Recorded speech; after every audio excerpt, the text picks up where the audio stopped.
Hello दोस्तों, कैसे हो? आपका स्वागत है त्रिपान स्टडी सेंटर में। आज जो हम करने जा रहे हैं पॉलिटिकल साइंस के महत्वपूर्ण चैप्टर राजनीतिक विज्ञान की। ये चैप्टर जो है हर क्लास के हर बोर्ड के बच्चों के लिए अत्यंत महत्वपूर्ण है, जिनके सिलेबस में ये टॉपिक है। चलिए देखते हैं हमारा आज टॉपिक क्या है। दोस्तों, जैसे कि हमने यहाँ पर आपको बताना यही चाह रहे थे कि राजनीतिक विज्ञान का जो अर्थ है, कई मानने में अर्थ जो है आपके लिए जानना जरूरी है, क्योंकि अगर आप राजनीतिक विज्ञान के अर्थ नहीं जानते हो तो इसका मतलब है जो राजनीतिक विज्ञान के आप चैप्टर पढ़ रहे हो वो आपके लिए अधूरा है। कहते हैं राजनीतिक विज्ञान समाज विज्ञान का वो हिस्सा है जो राज्य की स्थापना सरकार सिद्धांतों का अध्ययन करता है।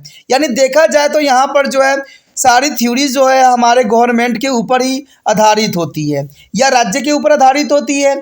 इसमें JW गॉर्डन ने भी बताया था कि राजनीतिक प्रबंधन अंततः राज्य के साथ ही होता है। यानी राजनीति का जो है आरंभ अंततः राज्य के साथ ही होता है। उसी के तरह RG गेस्टेल ने कहा है कि राजनीतिक राज्य के जो है भूत वर्तमान तथा भविष्य का अध्ययन है। तो इसमें कोई दो राय नहीं है। अगर हम देखें तो जो है पास्ट फ्यूचर प्रेजेंट की जो होता है हम राज्य के जो है राजनीतिक अध्ययन के अंतर्गत ही लेते हैं। तो इसमें RG गेस्टेल्स ने साफ शब्दों में इस बात को जो है व्याख्या करने की कोशिश किया था। हेरगल्स ने भी लस्की ने भी कहा है कि राजनीतिक के अध्ययन का संबंध मनुष्य के जीवन एवं संगठित राज्य से संबंधित है। यानी राजनीतिक विज्ञान का यही अर्थ होता है कि ये मनुष्य के जीवन एवं संगठित राज्य से संबंधित होता है। इसलिए समाज विज्ञान के रूप में राजनीतिक विज्ञान समाज में रहने वाले व्यक्तियों के उस पहलू का वर्णन करता है जो उनके क्रियाकलापों और संगठनों से संबंधित होता है और जो राज्य द्वारा बनाए गए नियम तथा कानून के अंतर्गत शक्ति प्राप्त करना चाहते हैं तथा वो मतभेदों को जो है सुलझाना भी चाहते हैं। तो इसमें कोई दो राय नहीं है। इसमें बहुत ही साफ शब्दों में ये बात बताई गई है कि अगर देखा जाए तो राजनीति दो चीज़ों पे डील करती है, तो राज्य पे करती है या सरकार के ऊपर करती है। उसी के अंतर्गत जो आता है या तो शक्ति होती है या मतभेद होता है। तो इन्हीं दो के इर्द गिर्द जो है राजनीतिक विज्ञान घूम रही होती है। ठीक है, आगे हम देखते हैं इसका अर्थ के विषय में क्या है। देखा जाए तो राजनीतिक विज्ञान का जो है बदलता अर्थ एक क्षेत्र के रूप में, कहते हैं राजनीति शब्द जो है ग्रीक भाषा के पोलिस शब्द से उत्पन्न हुआ, जिसका अर्थ होता है नगर राज्य।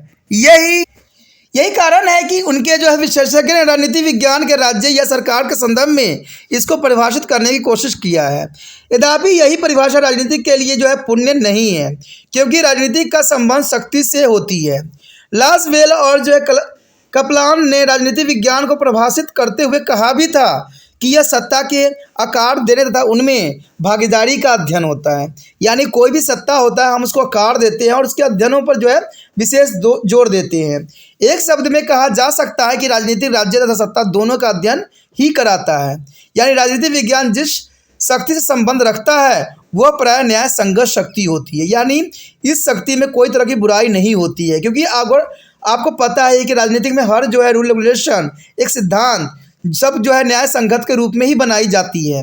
क्योंकि जिस प्रकार विज्ञान किसी घटना का क्रमबद्ध परीक्षण या अवलोकन के द्वारा अध्ययन करता है, उसी प्रकार राजनीतिक विज्ञान राज्य और शक्ति के प्रत्येक पहलू का अध्ययन करता है। तो इसमें कुछ दो राय नहीं है। अगर आपको पता ही है कि अगर विज्ञान जो होती है हर घटनाक्रम को क्रमबद्ध जो है इसको अवलोकन ही करती है और जहाँ रिजल्ट हर जगह एक जैसा ही आता है, उसी प्रकार जो है विज्ञान राज्य जो है शक्तियों के प्रत्येक पहलू का अध्ययन भी उसी प्रकार करती है।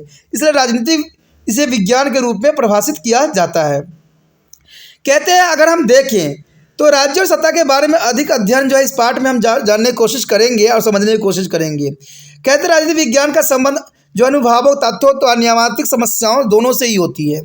वास्तविकता क्या है इसके विषय में हमें जानना अत्यंत रोचक होगा। तो इसमें कोई दो राय नहीं है कि अगर वास्तविकता क्या है कि क्षेत्र में आता है तथा मूल्य क्या होना चाहिए, तो ये भी बात आता है। तो ये दोनों बातें जो होती है बहुत इंपॉर्टेंट होती है। क्या है, क्या होना चाहिए, क्या इसका क्षेत्र होगा। उदाहरण अगर हम कोई ये कहता है कि भारत एक संसदीय लोकतंत्र है, तो वो जो है अनुभविक तथ्य की बात कर रहा है। परंतु यदि कोई यह कहता है कि भारत को आध्यात्मिक लोकतंत्र की अपनाना चाहिए, तो यह एक नियामक कथन होगा, क्योंकि इसमें जो है अपने नियामक कथन दिया है। और वो जो था जो उसने ये कहा कि भारत एक संसदीय लोकतंत्र है, तो इसका मतलब उसने अनुभव करके बताया ना। तो दोनों बातों को यहाँ पर जो है आप समझ सकते हो और एनालाइज भी कर सकते हो। राजनीतिक विज्ञान केवल क्रियाकलापों का वर्णन से संतुष्ट नहीं है, बल्कि यह उसके अच्छा बनना या परिवर्तन करना भी चाहता है। अनुभाविक कथन उसी प्रकार सही या गलत हो सकता है जैसे उन्हें अवलोकन कराया जाएगा यानी मूल्यांकनात्मक कथन से नैतिक अनुभव है जो कभी भी असत्य या गलत नहीं हो सकता है। गणित के साधकों के औपचारिक कथन अपने संघटकों के अर्थ के आधार पर गलत या सही हो सकती है। राजनीतिक दर्शन शास्त्र का संबंध जो है औपचारिक कथन से सदैव होती है और राजनीतिक विज्ञान जो है अनुभविक कथन से संबंध रखता है। देखिए, राजनीतिक विज्ञान जो होता है एक अनुभव होता है। कहते हैं जो व्यक्ति इसमें गया है उसको इस बात की जरूर अनुभव होता है, जरूर उसके क्रियाकलापों को समझ होती है, तभी जो है वो विशेषज्ञ के रूप में देखे जा सकते हैं। और वर्तमान राजनीतिक संस्थाएं व्यवहार का मूल्यांकन करता है ताकि उन्हें बेहतर बनाया जा सके। राजनीतिक जो होती है एक कहते हैं निजी नहीं होती है, ये सार्वजनिक होती है, क्योंकि आपको किसी व्यक्ति द्वारा चुना गया होता है। तो इसमें जो है हर चीज़ जो होना चाहिए व्यवहारिक रूप से मूल्यांकन होना चाहिए और राजनीतिक रूप से संस्थाओं को जो है इस बात पे ध्यान भी देने की आवश्यकता रहती है। यदि बात हम यहाँ पर करें राजनीतिक विज्ञान के विषय का विकास कैसे हुआ, तो कहते हैं अगर देखा जाए तो राजनीति का जो है क्रमबद्ध अध्ययन कहते हैं ईसा पूर्व 4वीं शताब्दी के यूनान के लोगों के आरंभ किया गया था। इसमें प्लेटो और जो अरस्तुस थे जैसे महान दर्शकों ने इसे व्यापक रूप में प्रयोग भी किया।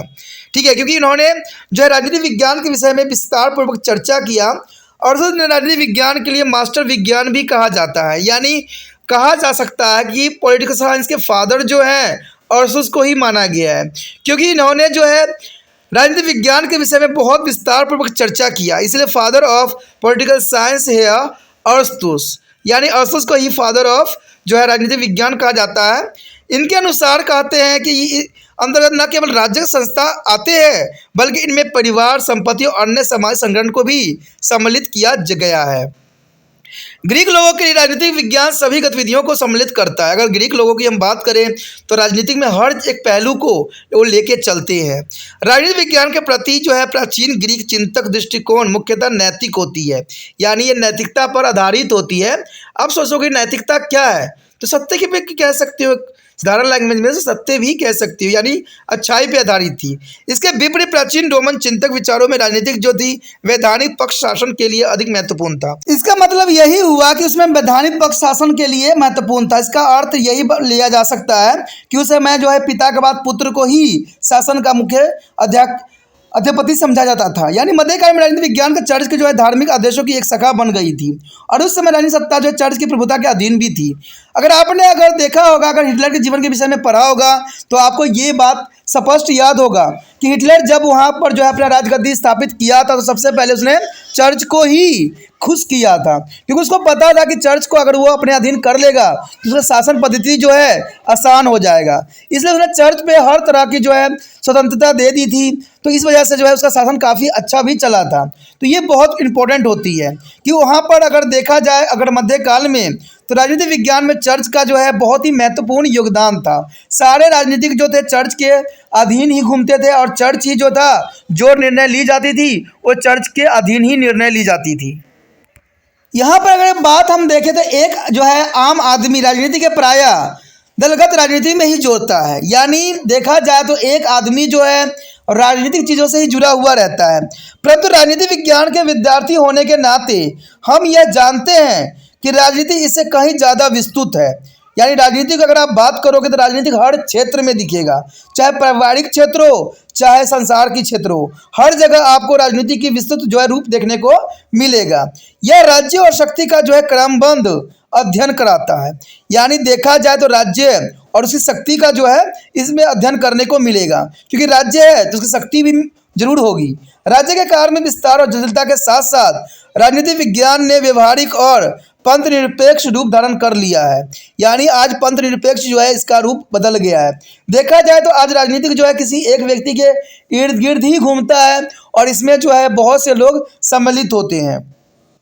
औद्योगिक क्रांति के बाद राज्य की भूमिका केवल आंतरिक कानून एवं व्यवस्था बनाए रखने और बाहरी आक्रमण के विरुद्ध सुरक्षा प्रदान करने की ही सीमित थी, लेकिन पूंजीवादी जैसे कि नई अर्थव्यवस्था आने से राज्य में अब बहुत परिवर्तन आ गया है।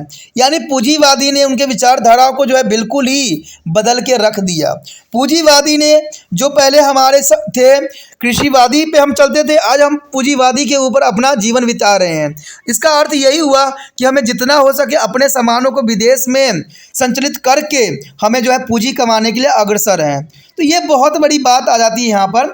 कहते हैं यह किसी समूह या गतिविधि भी हो सकती है जो किसी नीति विशेष को सरकार द्वारा अपने पक्ष में बनवाना चाहता हो। यानी ये किसी गतिविधियां भी हो सकती है, इसमें कोई दो राय नहीं है, क्योंकि विभिन्न व्यक्तियों के हित भी अलग अलग होते हैं। जैसे आपको पता है कि विभिन्न भिन्न व्यक्तियों के जो है विचारधारा अलग होते हैं, उनके हित भी अलग हो सकते हैं। अंततः इस प्रकार की गतिविधियां जो है मतभेद, प्रतिस्पर्धा और संघर्ष उत्पन्न करते हैं।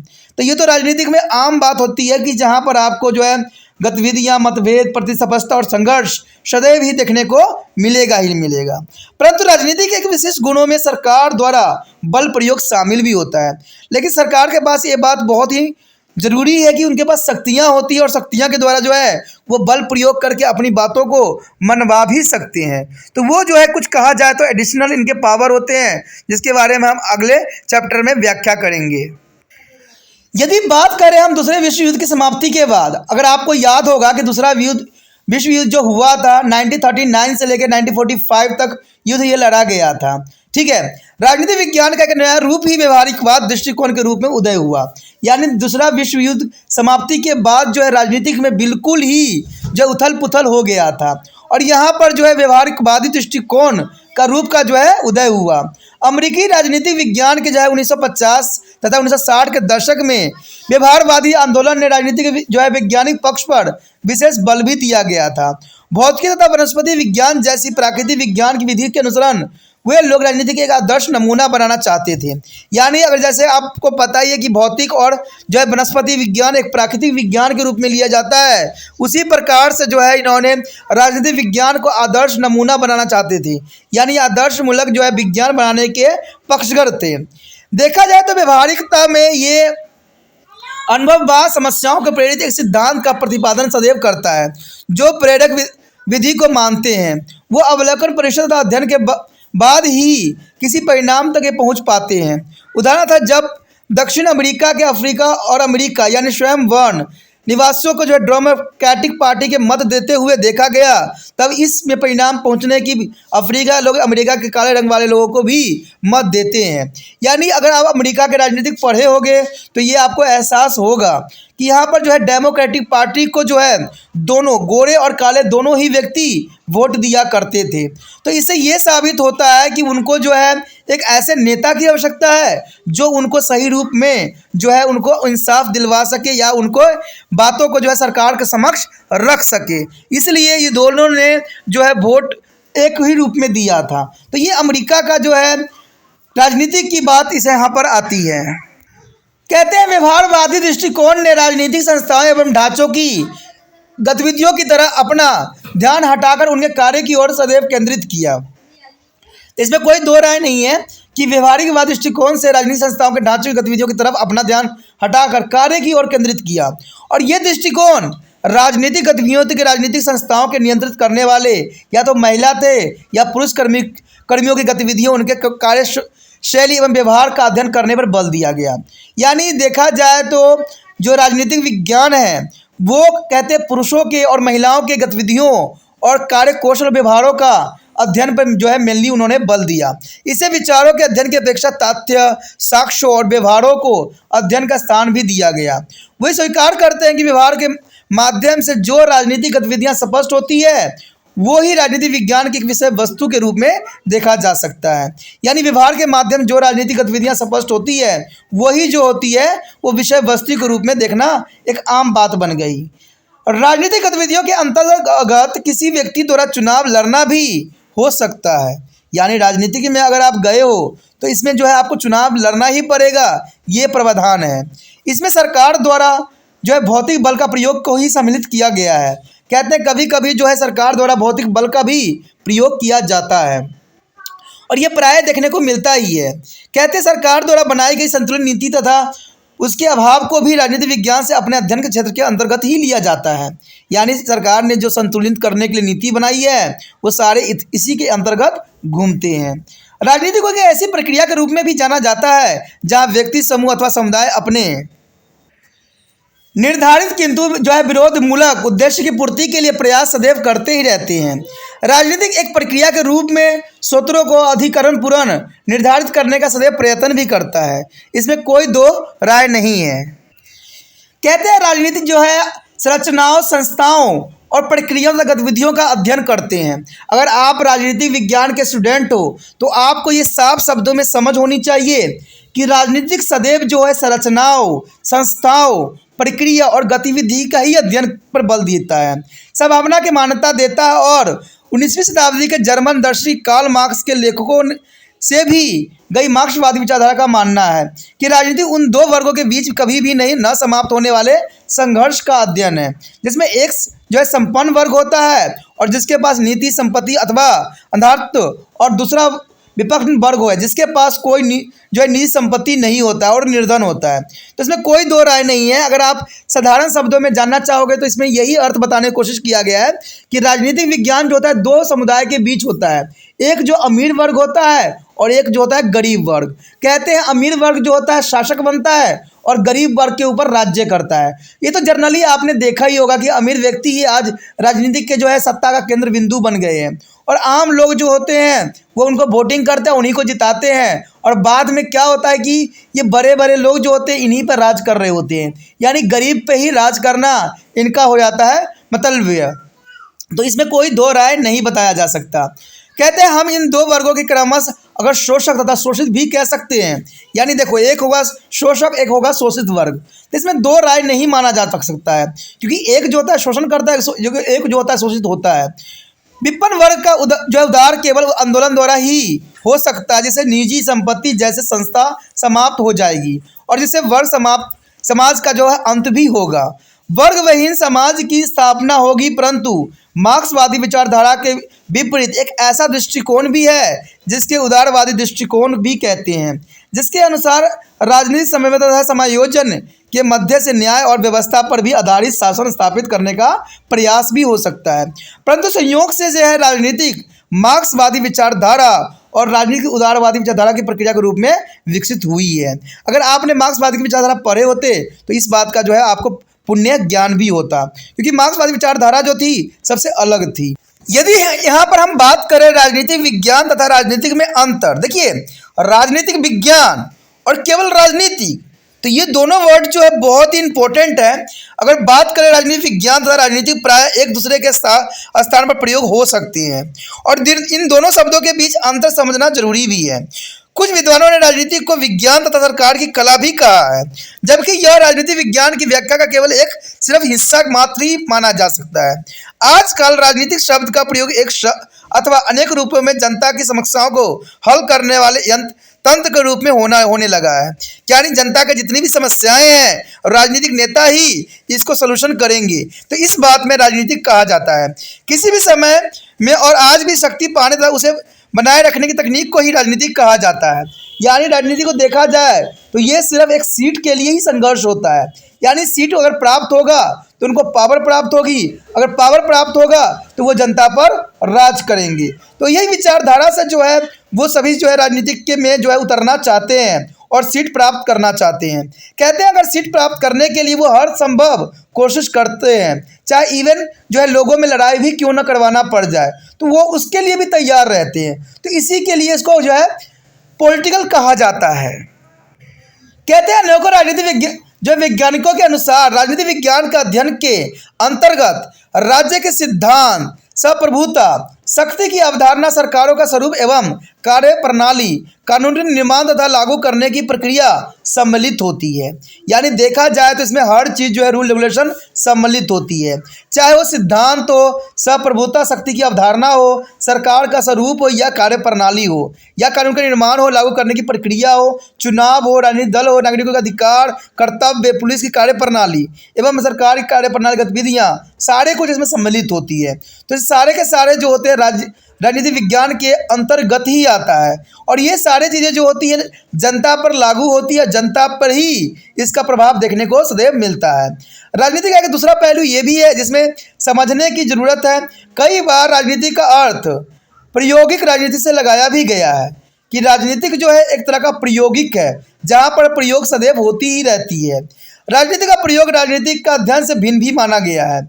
अगर देखा जाए इसका व्यवहारिक राजनीति के अंतर्गत सरकार का इसमें गठन होती है, सरकार की कार्य प्रणाली होती है, प्रशासन होता है, कानून एवं विधायी कार्य सभी ये आते हैं। इसके अलावा राजनीति के अंतर्गत अंतर्राष्ट्रीय राजनीति जिसमें युद्ध एवं शांति, अंतर्राष्ट्रीय व्यापार, आर्थिक व्यवसाय तथा मानव अधिकार की रक्षा भी ये सारे इसी के अंतर्गत आता है। जहाँ राजनीति विज्ञान के एक विषय के रूप में जानकारी अध्ययन से प्राप्त होती है, वहीं व्यवहारिक अगर राजनीति का कौशल राजनीति करके या चालाकी या धूर्तता से अथवा जातिवाद, धर्मवाद, निष्ठावाद, धर्मी भावनाओं के जो है शोषण करने से होता है।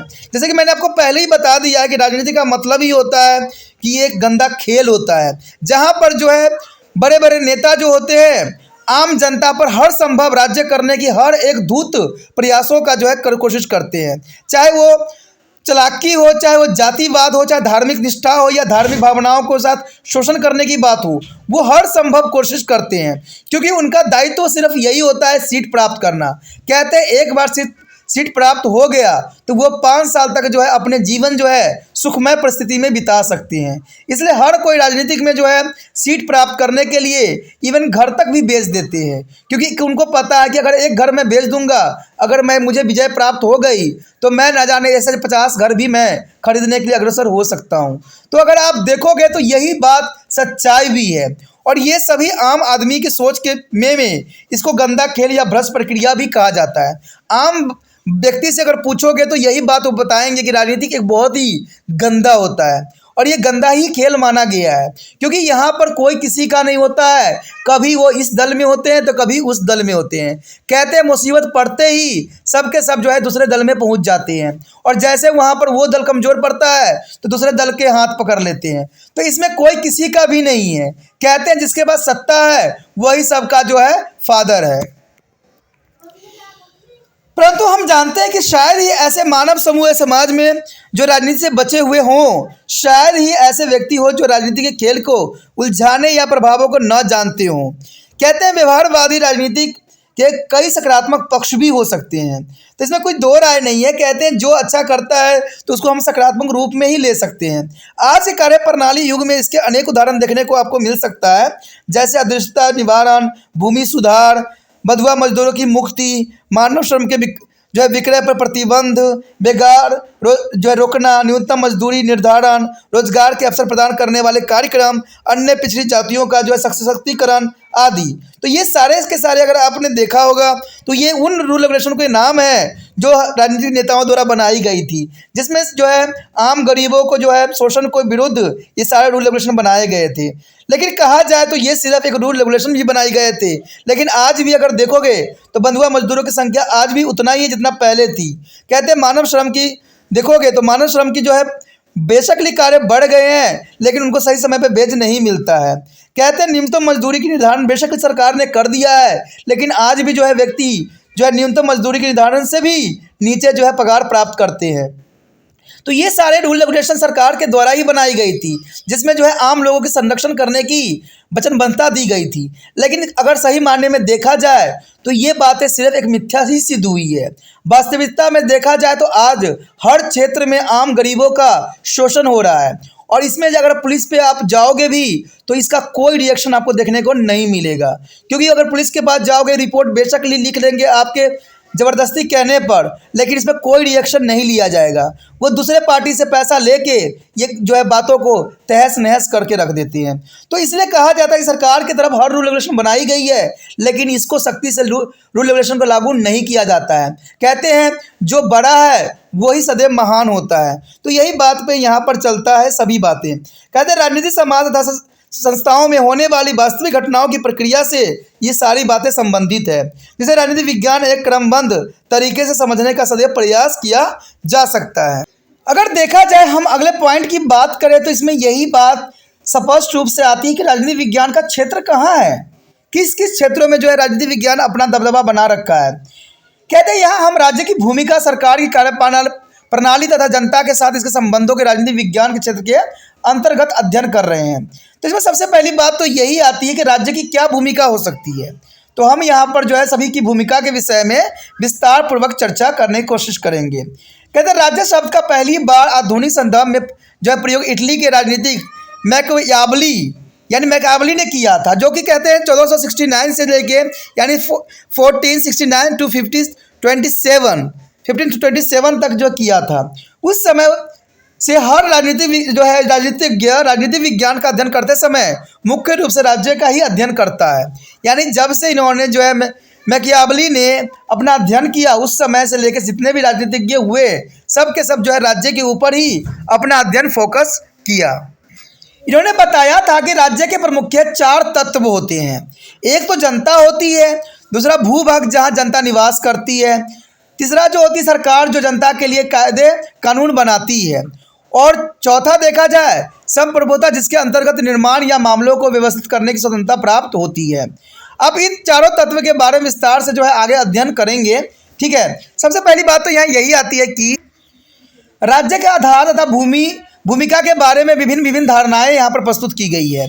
कहते हैं आधुनिक पश्चिमी उदारवादी विचारधारा ने, जिसके बारे में हम जो है चौथे चैप्टर में अध्ययन भी करेंगे, 16वीं शताब्दी में पश्चिमी यूरोप में वर्णित क्रांति का जो है बढ़ावा दिया गया और 18वीं शताब्दी में यह औद्योगिक क्रांति के रूप में प्रसिद्ध भी हो गई। इन क्रांति ने एक नई आर्थिक व्यवस्था को जन्म दिया जिसे हम पूंजीवादी का नाम से जानते हैं। कहते हैं पूंजीवाद ने अपना जो है मुख्य विचारधारा स्टार्ट कर दिया। पूंजीवादी पहले कहीं भी नहीं थी, लेकिन बाद में जो है पूंजीवादी के रूप में ही लोगों ने अपने आप को विकास कर लिया। तो पूंजीवादी जो है बहुत इंपॉर्टेंट रहता है। कहते हैं अगर देखा जाए तो एक फैक्ट यहाँ पर आया है। कहते हैं वस्तुओं एवं सेवाओं खरीदने तथा बेचने वाले स्थान को बाजार कहते हैं। इसमें कोई दो राय नहीं है। और कहा जाए यह मांग और पूर्ति के आधार पर चलाया भी जाता है। तो इसमें ज़रूरी बात सही है कि जितना मांग होगी वैसे ही चलेगा ये। अनेकों लोगों का मानना है कि अगर राज्य का हस्तक्षेप न हो तो यह जो है स्वयं नियामक यानी स्वयं सुधारक वाला स्थान होगा और प्रतिस्पर्धा इसका जो है मुख्य बिंदु हो जाएगी। यानी पूंजीवाद और बाजार को एक ही सिक्के के दो पहलू के रूप में देखा जा सकता है। ऐसे सामाजिक समूह के अंतर्गत व्यापारी, व्यवसायी तथा सौदागर सभी आते हैं।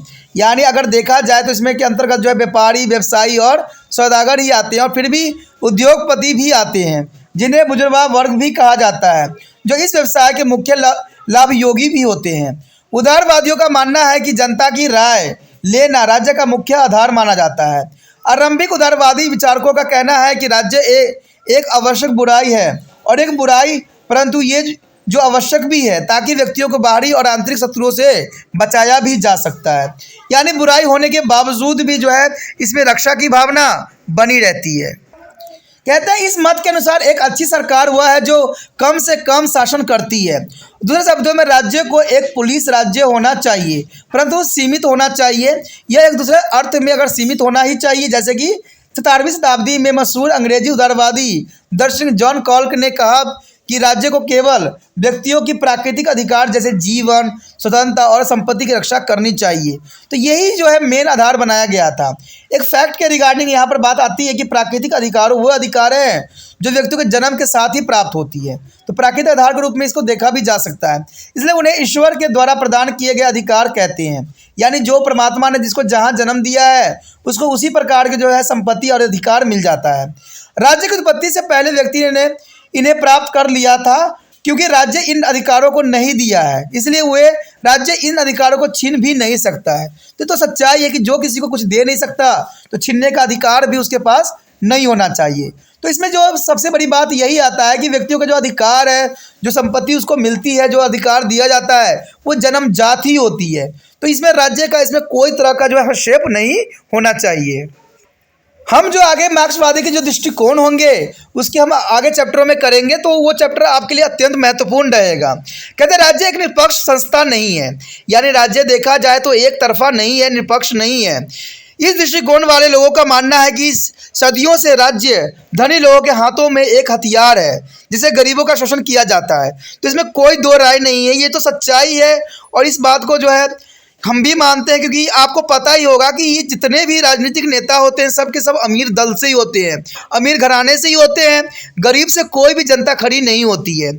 कहते हैं गरीब का शोषण करने से ही ये अमीर बन जाते हैं। तो इसमें कोई बुराई नहीं है, कोई दो राय नहीं है। कहते हैं बड़े बड़े लोग जो होते हैं सत्ता पे आसीन होते हैं और आम गरीबों पे उनका जो है दायित्व और जो है अपना प्रभुता बना रखे होते हैं।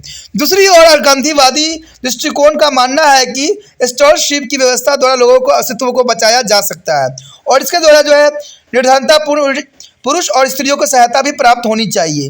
देखिए, गांधीवाद विचारधारा तो अपनी जगह पर सही थी, लेकिन गांधीवाद विचारधारा को लागू नहीं किया गया। 1930 के दशक में लोक कल्याणकारी राज्य का उदय हुआ, जो अपने नागरिकों को कल्याण, विशेषकर गरीब, बेरोजगार तथा बूढ़े लोगों के हित का अधिक ध्यान रखता है। यह अब प्रायः माना जा रहा है कि लोक कल्याणकारी राज्य आम लोगों के कल्याण को बढ़ावा भी देता है, इसलिए राज्य का कार्य कई गुना आज बढ़ गया है। यानी राज्य का देखा जाए तो दायित्व भी समय के साथ बढ़ता ही चला जा रहा है।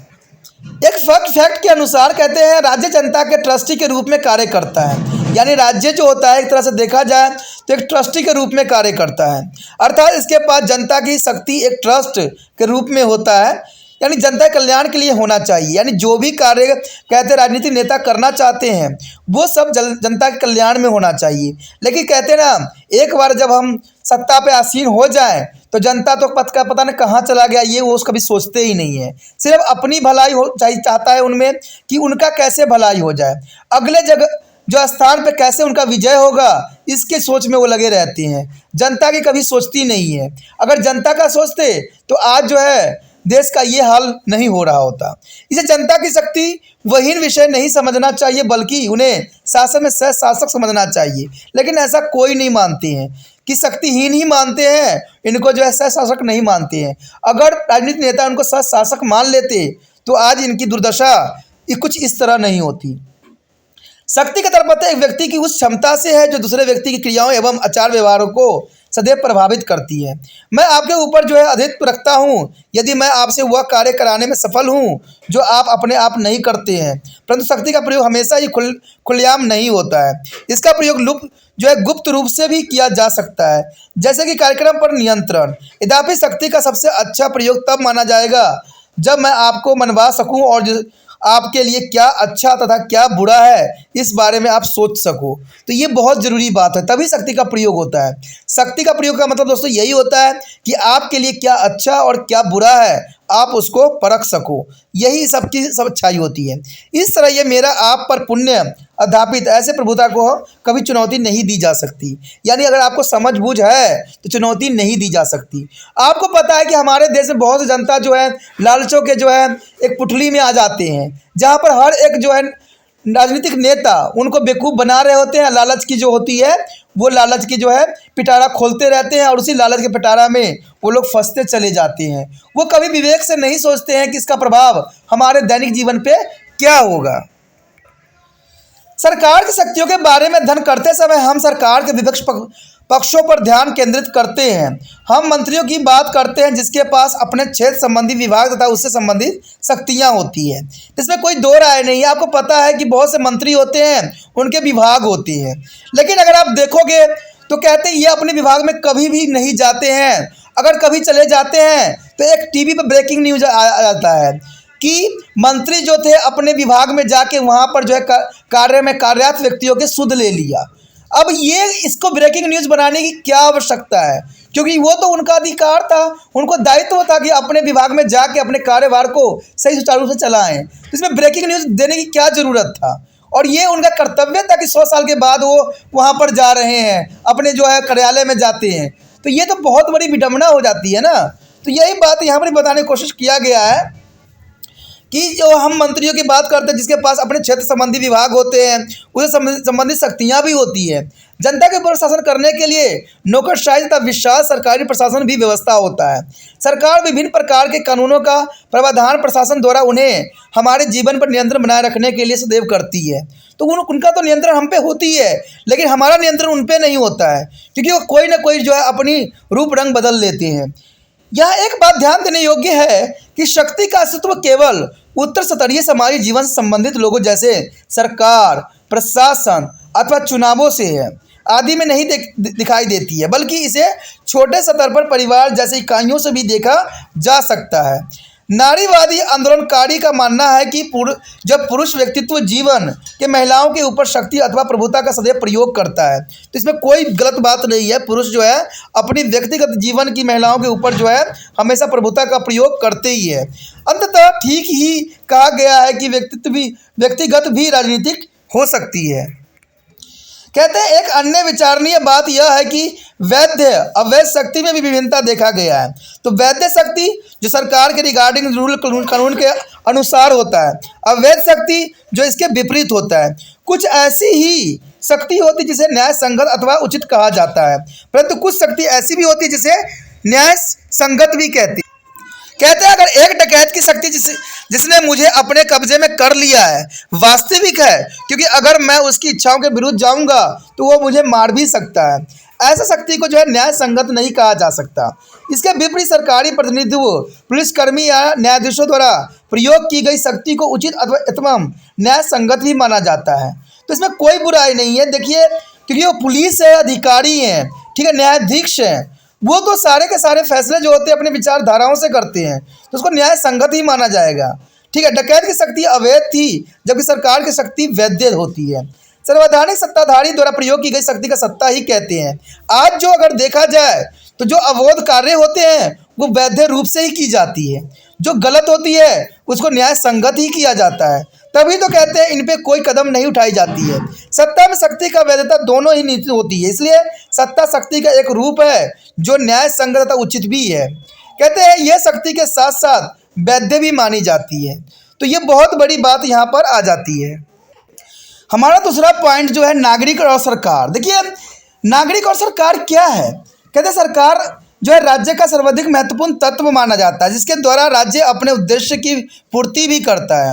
अपने तीनों अंग अर्थात व्यवसाय, स्थापिका, कार्यपालिका और न्यायपालिका, यानी ये तीनों जो व्यवस्था होता है, व्यवस्थापालिका और कार्यपालिका और न्यायपालिका के मध्य से सरकार नियमों और कानूनों का निर्माण करता है और विवादों को जो है निपटारा और शांति में व्यवस्था बनाए रखने का भी कार्य इन्हीं तीनों ढंग से किया जाता है। यह देश की एकता और अखंडता को भी सुनिश्चित करने का सदैव प्रयास किया जाता है। देखा जाए आधुनिक लोकतंत्र सरकार नागरिक और समाज के कल्याण का विकास के लिए अनेकों अन्य कार्य भी करता है, इसमें कोई दो राय नहीं। सरकार के द्वारा बहुत से कार्य के जो है शुभ आरंभ भी किया जाता है। ऐसा प्रगति विकासशील देशों में अधिक पाई जाती है, जैसे कि भारत भी एक विकासशील देश है। नागरिक एवं सरकार के बीच संबंध पारंपरिक ही यहाँ पर देखने को मिला है। नागरिक राज्य सदस्य होते हैं और राज्य नागरिकों के अधिकारों को मान्यता भी देता है और इसके बदले नागरिकों को कुछ कर्तव्य की अपेक्षा भी किया जाता है। जहाँ तक नागरिकों के अधिकारों का प्रश्न है, ये तीन भागों में विभाजित किया जा सकता है। एक है नागरिक, एक है राजनीतिक, एक है एवं सामाजिक। कहते हैं अगर देखा जाए नागरिक तो वो अधिकार हैं जो व्यक्ति की स्वतंत्रता के लिए आवश्यक होता है, यानी नागरिक अधिकार वो अधिकार है जो स्वतंत्रता के लिए आवश्यक होता है। इसके अंतर्गत जीवन का अधिकार एवं व्यक्तिगत स्वतंत्रता, भाषण की स्वतंत्रता के अधिकार, अपने विचारों को व्यक्त करने का अधिकार, संपत्ति रखने का अधिकार, समझौता करने का अधिकार, कानून के सामने समानता का अधिकार तथा कानून द्वारा सामान्य सुरक्षा आदि शामिल होता है। तो ये जो है व्यक्तिगत स्वतंत्रता सभी इंपॉर्टेंट इसके अंतर्गत आता है। बात करें कानून के समक्ष समानता का अर्थ कि सभी को सामान्य समझना तथा विशेष अधिकार नहीं होना चाहिए। कानून की नज़र में सभी व्यक्ति सामान्य होता है। राजनीतिक अधिकारों का अभिप्राय मत देने का अधिकार तथा चुनाव लड़ने का अधिकार से होता है। सामाजिक अधिकार के अंतर्गत जो है आर्थिक कल्याण, सुरक्षा तथा समाज में उपस्थित सम्मान की जिंदगी जीने आदि से अंतर्गत आता है। तो चलिए, कोई भी बात हो, ये सब बात जो है एक दूसरे के विपरीत ही बताई गई है। बात अगर हम करें कानून नजर के सभी व्यक्ति को सामान्य अधिकार, तो कहते हैं कानून के समय सारे व्यक्ति सामान्य अधिकार कहाँ मिला हुआ है। कहते हैं बड़े बड़े लोगों के लिए जो है वहाँ पर कुर्सी खसका दी जाती है और आम गरीबों के लिए लाठी बरसाई जाती है। तो ये कहाँ से जो है कानून की नज़र में सभी व्यक्ति सामान्य हैं। बात करते हैं सुरक्षा, कल्याण, सुरक्षा और समाज की, तो कहते हैं आए दिन जो है यहाँ पर जो कई तरह के जो है गतिविधियाँ होती रहती है जो देश विरोध के रूप में होती है। तो ये गतिविधियों में जो है मैक्सिमम सरकार के व्यक्ति ही सम्मिलित होते हैं। तो ये सारी बातें मिथ्या रहती है, लेकिन फिर भी क्योंकि हमारा ये चैप्टर है, हमें इन्हीं बातों को आगे लेके चलना पड़ेगा। उसके पश्चात नागरिक की प्राथमिक कर्तव्य है कि वह सरकार को कर दे, क्योंकि कर देना ही सरकार की आमदनी का रास्ता होता है। आपको क्या लगता है कि सरकार जितनी भी फ्री करती है वो अपने जेब से पैसा देती है? नहीं, क्योंकि आपका जो कर्तव्य है कर देना, उन्हीं कर को बढ़ा चढ़ा के लेने से वो जो है आपकी फ्री की वस्तुओं को सेवा पानी करती हैं। प्रत्येक नागरिक को विधि या नियम का पालन करके जो है सरकार का सहयोग करना चाहिए, प्रतिरक्षण में मदद करना चाहिए ताकि अध्यस्त बीमारियों को रोका जा सके। जनसंख्या विकास को रोकने के लिए छोटा परिवार की परंपरा अपनानी चाहिए। सार्वजनिक संपत्ति रक्षा भी करनी चाहिए और असामाजिक तत्व राष्ट्र के दुश्मनों को जो है पकड़वाने, सजा दिलवाने में मदद भी करना चाहिए। कहते हैं अगर आप असामाजिक तत्वों को पकड़ के भी जेल में भी डलवा दो तो अगले दिन जो है वो सरकार के नेताओं के कारण अगले दिन बाहर फिर से वही गतिविधियां करने लग जाती हैं। अलग अलग जाति, धर्म, भाषा एवं क्षेत्र के नागरिकों को अपनी अपनी समस्याओं को समझौता के द्वारा समाधान भी करने की पूरी आज़ादी है। कहते हिंसा द्वारा नहीं, कहते अहिंसा के द्वारा। ऐसा होने पर सरकार अपने साधनों एवं ऊर्जा को बचाकर सकारात्मक कार्य में सदैव लगा सकती है। हमारा जो अगला टॉपिक है वह है स्वतंत्रता। देखिए स्वतंत्रता क्या है। स्वतंत्रता शब्द की उत्पत्ति लैटिन शब्द लेवर शब्द से हुआ है। इसे इसको लिबर्टी कहा जाता है, जिसका अर्थ है स्वतंत्रता। व्यक्तियों के व्यक्तित्व के विकास में स्वतंत्रता का बहुत बड़ा महत्वपूर्ण होता है। प्राचीन समय में राजनीतिक जो है चिंतकों का एक दल मानता था कि व्यक्तियों की स्वतंत्रता का अर्थ है किसी प्रकार की बाधा न होना। इसे स्वतंत्रता का जो है नकारात्मक अर्थ कहा गया है। इस नकारात्मक चिंतन वाले लोगों का मानना है कि व्यक्तियों के कार्य करने के लिए पुण्य जो है स्वतंत्र होना भी चाहिए। जॉन स्टुअर्ट मिल जो एक ब्रिटिश राजनीतिक चिंतक थे का मानना है कि बाधा का एक बुराई है। ठीक है, बाधा एक बुराई है। मिल रॉस का जो समाज की तरफ से आने वाली बाधाओं को विशेष चिंता किया करते थे। मनुष्य समाज में एक साथ रहता है, इसलिए बाधाओं का बिल्कुल ही नहीं होना संभव है।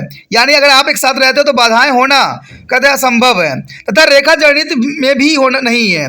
सकारात्मक चिंता का दल का मानना है कि व्यक्ति को वही तक स्वतंत्र होना चाहिए जहां तक उसकी स्वतंत्रता से दूसरे की स्वतंत्रता बाधित नहीं होती है। व्यक्ति को सकारात्मक स्वतंत्रता की एक कानूनी सीमा रेखा के बीच ही स्वतंत्रता होनी चाहिए। कुछ स्वतंत्रता कानूनी रूप से जो है प्रतिबंधित भी होता है और इस धारणा का और आगे अर्थ यह हुआ कि व्यक्ति अपने आप में मालिक है और इस धारणा को हेरोडस जेल्स्की ने समर्थन भी किया था। स्वतंत्रता वह अवसर है जिसके बिना व्यक्तित्व का विकास असंभव है। इतिहास इसका गवाह है और कुछ व्यक्तियों की स्वतंत्रता को कानून द्वारा जो है सीमित करना भी पड़ता है ताकि अधिक लोगों को स्वतंत्रता का लाभ मिल सके। The next topic is safeguards of liberty. Safeguards the liberty is the most important here. Declaration of right of the individual in the Constitution is considered as the important safeguard of liberties. This way of government can be prevented from the encroaching upon to the freedom of the people. Impartial judiciary is rightly called to the is a watchdog of liberty. And without is the liberty of their individual would be meaningless. And decentralization of power is another important safety guard of liberty. The history is the witness to the fact of concentration of power has a very often lead to the despotism. The separation of power is the executive and legislative and judiciary as being to separate is the great olive of liberty. Is a must concern. A power should be a check on power. The rule of law or equality is the eyes of the law is also an important safety guard of liberty. This is the blockwork is against discrimination based on the caste, class, color and creed, etc. There is against of discrimination of bulwark. A large measure of the social justice is a diffusion of social and economic privilege is a prerequisite for the liberty. If the privilege of become to the prerogatives of select few, then effective liberty would be denied to be a vested majority. A bill or candidate parties is also indispensable for the preservation of liberty. All these institutional safety guard are is indicated of preserve the liberty of citizens and themselves do not post the proud and spirit of preserve its. People should be aware beyond their tools to be ensure that the liberty is not encouraged upon. The internal balance it is willingness it is been to the rightly set it's the price of liberty. उसके पश्चात हमारे समक्ष जो है स्वतंत्रता की रक्षा। कहते हैं स्वतंत्रता की सुरक्षा किस प्रकार किया जा सकता है। संविधान में व्यक्तियों के अधिकारों की घोषणा को स्वतंत्रता का एक प्रमुख रक्षक माना गया है और इसके द्वारा लोगों की स्वतंत्रता को सरकारी हस्तक्षेप से भी बचाया जाता है। यह कहना उचित ही है कि निष्पक्ष न्यायपालिका जो स्वतंत्रता की प्रहरी मानी जाती है। इसके बिना व्यक्ति की स्वतंत्रता अर्थहीन ही माना जा सकता है। शक्ति का विकेंद्रीकरण भी स्वतंत्रता की एक प्रमुख सुरक्षा कवच के रूप में देखा जा सकता है। इतिहास में से प्रमाण मिलते भी हैं कि शक्ति जो है केंद्रीकृत निरंकुशता को जन्म सदैव दिया है। कहते हैं अगर देखा जाए तो कार्यपालिका, व्यवस्थापालिका और न्यायपालिका बीच शक्ति का विभाजन भी स्वतंत्रता की रक्षा का प्रमुख साधन भी माना गया था। इसमें मॉन्टेस्क्यू ने भी कहा था कि शक्ति का नियंत्रण शक्ति द्वारा ही होना चाहिए, नहीं तो शक्ति का जो है व्यर्थ ही रह जाती है। देखा जाए तो कानून के नियम तथा कानून की दृष्टि में समानता भी स्वतंत्रता की एक रक्षा करती है और इन नियमों से जाति व वर्ग, धर्म एवं रंग के आधार पर भेदभाव समाप्त हो जाता है। सामाजिक न्याय तथा आर्थिक समानता से स्वतंत्रता की रक्षा की जा सकती है। यानी देखा जाए तो सामाजिक न्याय और आर्थिक समानता से स्वतंत्रता की रक्षा की जा सकती है, लेकिन कुछ व्यक्तियों के विशेष अधिकारों को जो है दुरुपयोग से बहुसंख्यक वर्ग की स्वतंत्रता की हानि भी हो जाती है। इसके अतिरिक्त जो है सुसंगठित दलित व्यवस्था और जागरूक राजनीतिक दलों की व्यवस्था से स्वतंत्रता की रक्षा की जा सकती है। सभी सुरक्षा साधन बेअसर हो जाएंगे यदि नागरिक स्वयं स्वतंत्रता की रक्षा के लिए जागरूक नहीं होंगे। सरकार कोई रेगुलेशन बना के आपको सुरक्षा नहीं कर सकती है जब तक आप सुरक्षा के लिए हमेशा जो है सशक्त न रहो। इसलिए लोगों को हमेशा चौकस एवं चौकन रहना चाहिए ताकि कोई भी उसकी स्वतंत्रता का अतिक्रमण न कर सके। निरंतर सतर्कता ही स्वतंत्रता का मूल्य आधार माना जा सकता है। हमारा जो अगला टॉपिक है वो है न्याय तथा राज्यों और नागरिकों के लिए इसकी प्रासंगिकता। कहते हैं ये बहुत ही इंपॉर्टेंट टॉपिक रहेगा क्योंकि न्याय शब्द लैटिन शब्द के जड़ से उत्पन्न हुआ है जिसका अर्थ ही हुआ बंधन, यानी बंधन जो बांध सकता है और जिसका जो है उससे ऊपर शासन चलता हो। इसलिए न्याय शब्द का अर्थ हुआ जोड़ना। इसलिए कहा जा सकता है कि न्याय स्वतंत्रता, समानता जैसे मूल्य को सदैव जोड़ता है तथा इसका संश्लेषण भी करता है। ईवर्कस ने न्याय के राजनीतिक मूल्य का जो है असमंजस तथा संश्लेषक भी कहा है। न्याय की सबसे कहते हैं अवधारणा और वर्णित परिभाषा ही है कि सभी जो कुछ मिलना चाहिए, यानी न्याय जस्टिस का अर्थ ही होती है जस्ट यानी बंधन, यानी आपको जो बंधन में बांध दे वही न्याय होता है, यानी न्याय के बंधनों में आप बंध जाते हो। तो न्याय के पहलू की प्रासंगिकता इसी बात पे आधारित था और इसके लिए ईवर्कस ने भी अपनी मूल्य असमंजस को साफ शब्दों में स्पष्ट भी करने की कोशिश किया गया था। उसके पश्चात हमारे समक्ष आता है न्याय के पहलू। कहते हैं जब हम न्याय के व्यापक पक्ष को सोचते हैं तो न्याय के कई पहलू सामने आ जाते हैं। इनमें से जो है वितरक न्याय भी एक पहलू है जिसका अर्थ है समाज के प्रतिष्ठित पदों एवं आय की सही वितरण। यानी वितरक न्याय के दो पक्ष होते हैं, एक तो होता है योग्यता और एक होता है समानता एवं आवश्यकता। यानी अगर न्याय के पहलू पर हम देखें तो ये जो है इन्हीं के इर्द गिर्द घूमता है, चाहे वो योग्यता हो, चाहे समानता हो या आवश्यकता हो, तो इन्हीं के इर्द गिर्द जो है न्याय के पहलू घूमते हैं। सबसे पहले हमारे समक्ष आता है योग्यता। कहते हैं एक पक्ष का मानना है कि प्रत्येक व्यक्ति के समाज स्तर और संपत्ति का फैसला उसकी योग्यता के अनुसार होना चाहिए। यानी इसमें कोई बुराई नहीं कि प्रत्येक व्यक्ति समाज स्तर के जो है संपत्ति का फैसला उसके योग्यता के अनुसार होना चाहिए। जब लोग योग्यता के अनुसार जीवन वृत्ति एवं अवसर की समानताओं की बात करते हैं तो उनके मन में योग्यता का एक आधार होता है, परंतु प्रश्न यह उठता है कि योग्यता और क्षमता को कैसे तय किया जाए। उदारवादियों का मानना है कि मुक्त बाजार में जिसका मूल्य अधिक है वो दूसरे के लिए उतना ही मूल्यवान सदैव होता है। समाजवादी आलोचकों का मत है कि बाजार में स्थिति या आय, भाग्य या सामाजिक परिचय के आधार पर ही निर्धारित होती है, इसका योग्यता से कोई विशेष संबंध नहीं है। अगर हम बात यहाँ पर कहा जाए तो यहाँ साफ शब्दों में ये बात आया है कि योग्यता और क्षमा को कैसे तय किया जाए कि सही है, लेकिन उदारवादी का ये बात बिल्कुल ही साफ शब्दों में स्पष्ट था कि मुक्त बाजार में जिसका मूल्य अधिक हो वो अब हम दूसरे के लिए उतना ही मूल्यवान हो तो उसकी उपयोगिता सदैव बढ़ जाती है। यानी मूल्यवान वस्तु हो, अगर आपके लिए उपयोगिता हो तो उसका जो है कोई भी कीमत आप देने के लिए तैयार हो जाते हो। तो कहते हैं उस वस्तु की वो योग्यता था जो आपको पैसा देने के लिए मजबूर कर दिया, तो इसे योग्यता ही कहोगे और क्या कहोगे। अगला जो हमारा टॉपिक है आवश्यकता एवं समानता। कहते हैं दूसरी विचारधारा का मत है कि व्यक्तियों की आवश्यकता की धारा पर वस्तु और प्रतिष्ठा की धारणा होना चाहिए, परंतु आवश्यकता को कैसे स्पष्ट करें। रोटी, कपड़ा, मकान जैसे आवश्यकता पर सभी सहमत होते हैं क्योंकि ये हमारी प्राथमिक है और इसके बिना हम जो है अपना जीवन यापन करना हमारे लिए संभव नहीं भी रहती है। परंतु इसके अतिरिक्त लोगों में कई सहमति नहीं है, यानी सब लोगों के ये सहमति सिद्ध नहीं हुआ है। मार्क्सवादियों के मत से दूसरे लोगों की सहमति नहीं है। मार्क्सवादियों का मत है कि प्रत्येक व्यक्ति को अपनी आवश्यकताओं का स्पष्टीकरण करना चाहिए तथा साम्यवाद के अंतर्गत जो है पर्याप्त साधनों को पैदा किया जा सकता है, यानी हम अपनी आवश्यकता अनुसार जो है आवश्यकताओं को पैदा कर सकते हैं। जिससे सभी व्यक्तियों की जो है सभी आवश्यकताओं की पूर्ति भी हो सकता है। यद्यपि दूसरे लोगों का मानना है कि आवश्यकताओं की पूर्ति दो संस्थाओं द्वारा की जा सकती है, एक है कल्याणकारी राज्य और दूसरा है बाजार। कहते हैं ये दो चीज़ें हैं जो कि किसी भी व्यक्ति की आवश्यकताओं की पूर्ति करना बहुत ही सरल हो जाती है।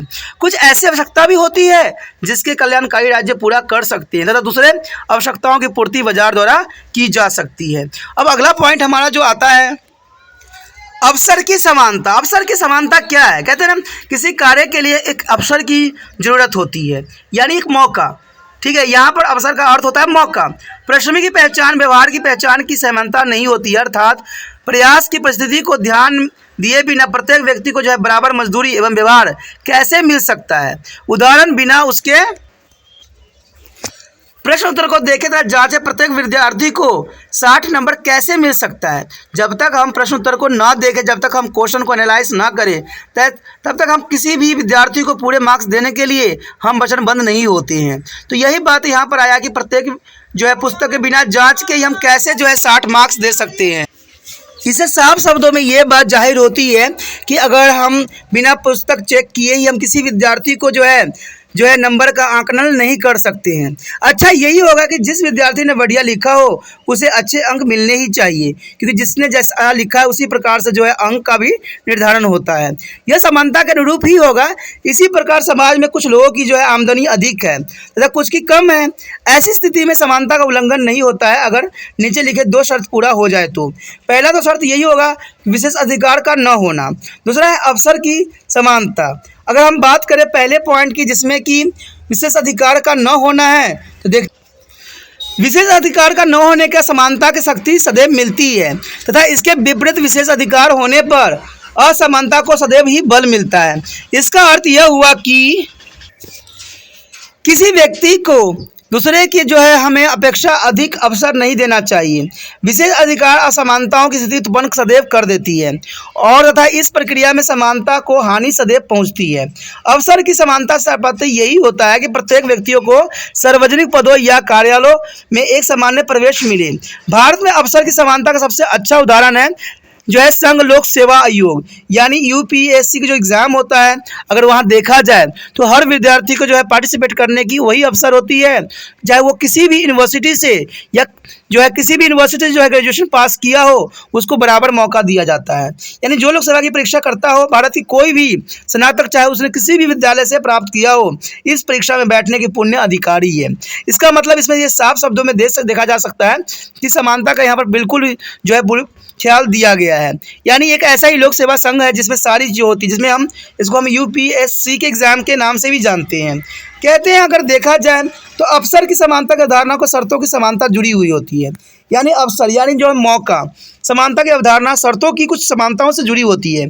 किसी भी दौर से प्रत्येक व्यक्तियों को आरंभ स्थान पर होने का सामान्य अवसर सदैव मिलता है।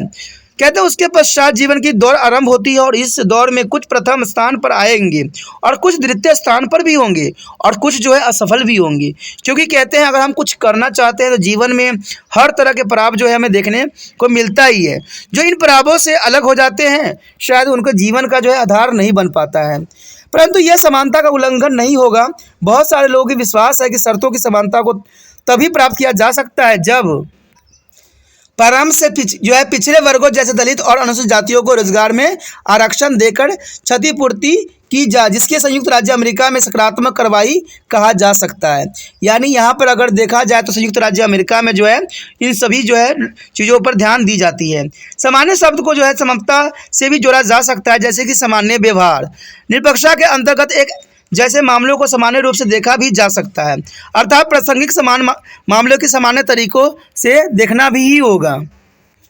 उसके पश्चात हमारे समक्ष है संपूर्ण न्याय यानी पुनर्विवेचन न्याय। कहते हैं न्याय के सिद्धांत का एक और पक्ष है जो योग्यता तथा आवश्यकता दोनों की जो है स्वीकार करता है। यह पक्ष समस्त परिणामों को स्वीकार करता है। जॉन रॉयल्स का सिद्धांत इस वर्ग के अंतर्गत ही आता है।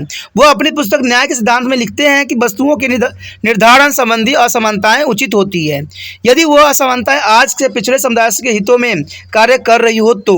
उदाहरण के लिए एक प्रोफेसर का उच्च वेतन न्याय उचित ही है अगर वह अप्रत्यक्ष रूप से पिछड़े सदस्यों के लाभ पहुंचाता है तो इसमें कोई दो राय नहीं। कोई व्यक्ति किसी दूसरे व्यक्ति को लाभ पहुंचाता है तो वो उसके लिए जो है न्याय उचित ही माना जाता है। जैसे कि मैं हमेशा एक बात कहता रहता हूं कि तिरपान स्टडी सेंटर जो है आपके लिए हेल्पफुल है, तो आपको जितना हो सके इस वीडियो को जो है दूसरे बच्चे तक भी पहुंचाने का जो है प्रण लेना है। साथ में जो है चैनल को सब्सक्राइब करके सेव भी करना है। तो इन सभी बातों पर आपको ध्यान भी देना है। बात अगर हम करें दूसरी तरफ, नैजिक्स जैसे पर जो है विद्यमान न्याय के प्रासंगत अर्थ का समर्थन भी करते हैं, जो कानून और अधिकार का आदर भी करता है और इस सिद्धांत के अनुसार व्यक्तियों को संपत्ति रखने के अधिकार जैसे प्राकृतिक अधिकार प्राप्त है। ये अधिकार व्यक्तियों को दिए गए हैं क्योंकि प्रत्येक व्यक्ति का एक मानव है। नैजिक का मानना है कि राज्य इस अधिकार को नहीं छीन सकता क्योंकि ये जो है जन्मजात हमें प्राप्त होती है। जो जन्मजात प्राप्त होती है उसको राज्य को छीनने का कोई अधिकार नहीं कहा जा सकता। कहते हैं नैजिक राज्य द्वारा अधिक कर वसूले जाने के खिलाफ है। उनका कहना है कि व्यक्तियों को अपनी इच्छा से आमदनी को खर्च करने के अधिकार में कर बाधा उत्पन्न करती है और जो है सब व्यक्तियों की स्वतंत्रता में कर वसूल के जो है एक बाधक के रूप में देखा जा सकता है। न्याय एक परिवर्तनशील धारणा है। इसमें जो है प्राचीन समय से लेकर अब तक जो है बदलाव आ रहा है, इसलिए न्याय के बारे में अंतिम शब्द कहना कठिन है। न्याय एक ऐसी धारणा है जो निरंतर विकसित होती ही रहती है। उसके पश्चात हमारे समक्ष है न्याय तथा इसका स्वतंत्रता समानता के साथ संबंध। इसमें लॉर्ड टेक्सन और लेली किशोर डी टेक्वॉलिस जैसे 19वीं सदी के विद्वानों का मानना है कि स्वतंत्रता की समानता असंगत है। इसका सोचना है कि समानता के ऊपर विशेष बल देने से स्वतंत्रता का महत्व कम हो जाता है। बाद के कुछ विद्वानों का भी यही मानना था।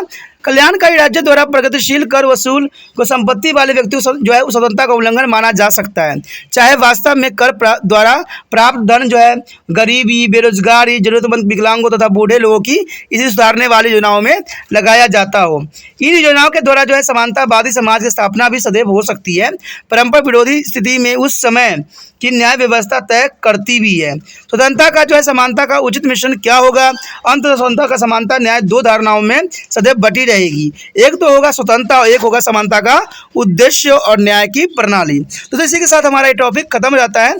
ठीक है, अगला चैप्टर जो है अत्यंत महत्वपूर्ण है, तो हम अगले चैप्टर में फिर मिलेंगे।